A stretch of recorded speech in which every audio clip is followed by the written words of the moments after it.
संतांचं कुळ विचारत जाऊ नये म्हणत असत बरं का, म्हणतात असं. संतांना त्यांचं कुळ त्यांची जात काहीच विचारत जाऊ नये. पण माणसं कीर्तनाला एक 15-20 मिनिटं अर्धा तास अगोदर गेलं की माणसाला सवय असते, मला कुठलं आडनाव काय, हा जात काय काय तुमची, हे सुद्धा विचारतात. या शोक आहे महाराजा, ही फार मोठी शोकांतिका आहे. परमार्थामध्ये किमान परमार्थामध्ये तरी जात विचारत जाऊ नये, जातीवाद करत जाऊ नये.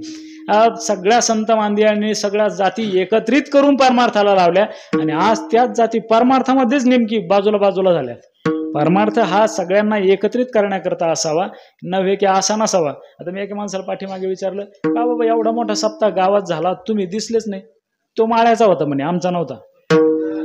तो मराठ्याचा होता, तो माळ्याचा होता, तो धनगराचा होता. अरे चाललंय काय नेमकी. परमार्थामध्ये जर एवढा जातीवाद या धर्म मंडपामध्ये जर फफावत असेल तर माझ्या मते वैयक्तिक मला असं वाटतं त्याने डॉक्टरकडे जाऊन आपलं रक्त चेक करावं, ब्लड चेक करावं. नक्कीच त्याच्यात फॉल्ट निघेल. भाऊ विठ्ठला विठ्ठला